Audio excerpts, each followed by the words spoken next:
እንዴት ከረማችሁ የተወደዳችሁ ተመልካቾቻችን? እነሆ ኸሚስ ምሽት ፕሮግራማችን ጀምሯል። ሚስት ስትመጣ አደራህ ነው። ዋናው ምርጫ በዱዓ ነው። በከረር አታቃት። ወንድምህን ሙስሊም ወንድምህን በመዝሃቡ በመንሃጁ የተለየ ሐሳብ ስላለው አንተ የመከተል መብት ለራስ ሰጠ፣ ለሱ የመከተል መብት ነፍገው እሱን መታገል ዲን አድርገህ ስትይዝ አንስታ የምታፈርጠው ግብህ ትክክል መሆን መንገድህን ትክክል ያደርጉ። በሐራም ገንዘብ አመጣ ሰደቃ መስጠት አትችልም። በቃ ዲስ ኢዝ ኢስላም። ዱንያ ላይ የምኖረው አንዴ ነው።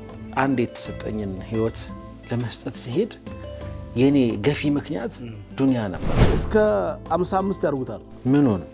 ሽሩጡን የትዳር ሸርጦች አስተዛሪ ያየናቸው ሳይቆጥሩ እኮ ነው። ካንተ ተቃራኒ ቆሞ አንተን የሚያጠቁ ወንድሞች ሊያጋጥሙ ይችላሉ። ግን መጨረሻ ጀነት ስለሆነ የምትገናኙት ቀልብህ ላይ መጥፎ ነገር እንዳትይዛለኝ።